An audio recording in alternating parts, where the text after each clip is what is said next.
So in the midst of the Cathy Engelbert saga, people are now going out of their way to try destroy Caitlin Clark. Again, something that had nothing to do with her, by the way. I mean that it had nothing to do with her, because everyone's like, oh, it is to do with her. I was talking about the rivalry. Rivalry caused by who? Which team? Which team made sure that during the game between the two rookies, it was on Barbie night to celebrate one rookie? Which team did that? Which team has been pushing the Clark versus Reese rivalry? Which player has been pushing the Clark versus Reese rivalry? It's not 22. It's not 22. So the reality of this is that, yes, there is stuff going on online, but it's ridiculous to put it on Caitlin Clark. And before we get onto it, if you guys are new to the channel, subscribe. We are trying to hit 33,500 subscribers by the end of the day. If we could do that by tip-off, that'd be insane. But we're looking at someone who is now, and this is the thing when it comes to these players, is they are human at the end of the day. Like, you can criticize actions, but like, you can't criticize a 22-year-old for not doing anything. Like, people want her to speak on behalf of Cathy Engelbert, and like, I don't know, support for like players of different, obviously of different backgrounds, of just all the different things that Cathy Engelbert didn't speak out against. But at the end of the day, she's 22 years old. Like, she is 22 years old and plays basketball. Have we not heard the story about her nearly having a breakdown after having to be interviewed after the Angel Reese question? At 21 years old, she is suddenly now the face of all like crazy stuff, and she comes on as like, Angel didn't do anything wrong. She has gone out of her way to make sure that Kennedy Carter doesn't get any abuse, that Angel Reese hasn't gotten any abuse. She's gone out of her way for doing all that, and it's never enough. Nothing is ever enough until she's gone. And that's the problem with a lot of these people. Like, we've seen the NBC reporter. I'm not gonna give her the time of day, because the one thing I will say is that she very clearly just hates Caitlin Clark, but at least is able to remain objective when it comes to sports. When she is talking about the sports, it is what it is. But like, Caitlin Clark liked Taylor Swift's post about who she was voting for president.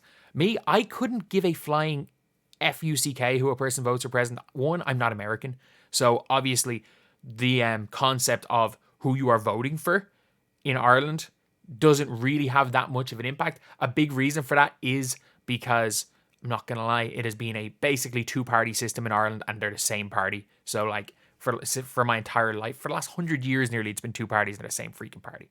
Like, I don't really care about Irish politics that much at the end of the day. I hate them all equally as much in Ireland. But you've got, I don't know what's going on here, but because Caitlin Clark likes an Instagram post, she is now obliged to talk about this stuff. Like, we saw what happened. We saw what happened in the Atlanta game when Caitlin Clark is asked multiple times about this. And like, obvious, it's very, very obvious. Like, her best friend is Kate Martin.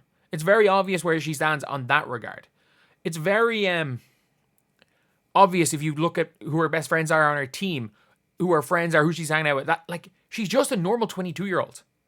She is just a normal 22-year-old person. And from all intents and purposes, a really nice 22-year-old. A good person. But yet people, because there are a few bad actors and trolls that are trolling and using her face, you have now got some of the people online putting all of that on a 22-year-old. And by the way, like, I'm not linking the thread, because someone actually had a thread. You can find it on Twitter if you want. I'm not linking it. Like, you can do it if you want, because some of the stuff is disgusting. It's absolutely disgusting that's been said about Caitlin Clark. And there is a thread of like, I can't find it, but someone posted it. But like, it's hundreds and hundreds of like genuinely as nasty stuff has been said about anybody. But the difference is like, she just, if you don't, like, you just don't see it. And then, yes, obviously there are crazy people in real life as well, but the crazy people in real life is significantly less than the crazy people in online. And obviously some of the stuff in real life, look, these players, especially when you are at the level of an Aja Wilson, a Caitlin Clark, and Angel Reese probably should be using bodyguards, and it's a sad thing to say, but like they've now reached a level of celebrity where that's the case. But do you know who's not at fault for this? Her. Do you know who doesn't have to answer for the commissioner? Her. Do you know who actually nearly tried to effectively ruin Caitlin Clark's career before it started? The commissioner. I don't think Caitlin Clark likes Cathy Engelbert. I don't think Caitlin Clark agrees with a word Cathy Engelbert said. I think the reality of it is the question that she was asked was about the toxicity. She was asked about the overall toxicity, which to be honest, Caitlin Clark is the person who receives the most toxicity. And look, I think it's probably neck and neck between her and Angel Reese, but they both receive the most toxicity, which is why, obviously, Caitlin Clark has the people around her that are like, do not look at this. Do not download these apps on your phone. Don't have them. Like, just scroll through Instagram. And for anyone saying, oh, it's no better on Instagram or Facebook, on those apps, one, who the hell uses Facebook? It's 2024. But on Instagram, you have to click in to see comments. You click in to see comments. You don't scroll through Twitter and have the most toxic shite written about you come up on your For You page. But again, it's horrible. The whole situation is horrible all around. And I think anyone that's trying to point fingers at anyone other than reality. Do you want to know who's most at fault for this? Elon Musk. The reality of this is that Elon Musk is at fault, but people in the WNBA want to make sure that she is the villain no matter what, that nothing she does right. But the reality is all she is a 22-year-old who plays basketball really well.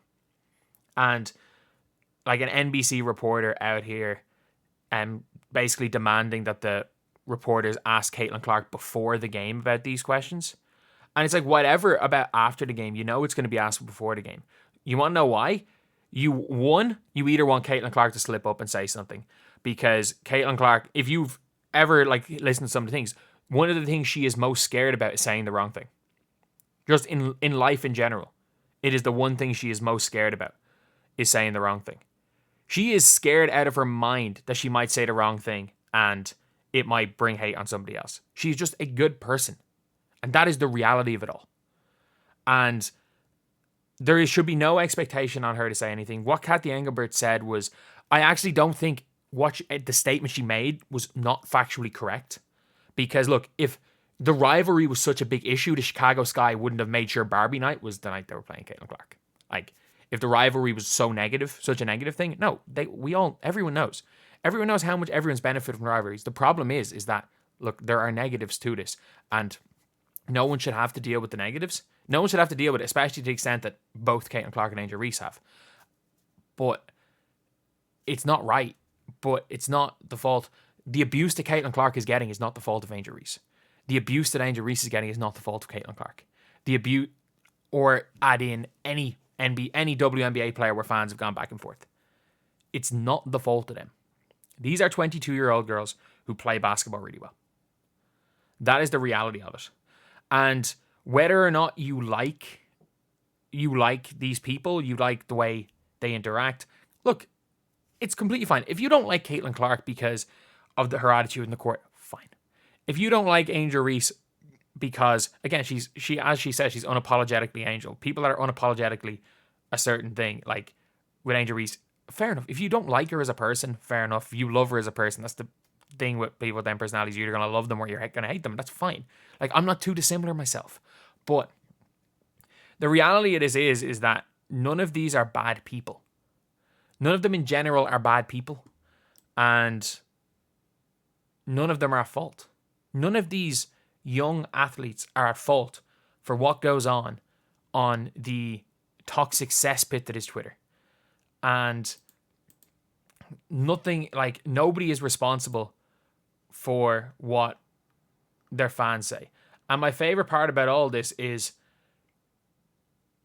every single person after the Caitlin Clark liking the Taylor Swift tweet, all the Angel Reese fans are like, oh, everyone's going to turn on Caitlin Clark now. Oh my God, she doesn't fit their ideology. And every single person I've seen reply is like, we like watching her play basketball. We don't care. It's like, we don't care. She's just good at basketball.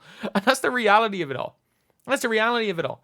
She's good at basketball. Her team's really good at basketball. Heck, yes, did this jersey come in a treble XL when I ordered an XL? Yes. Is it way too big for me? Yes. But I'm repping Lexi Hull right now. But yeah, anyway, that was the video. Thank you guys for watching. Please like, comment, and subscribe.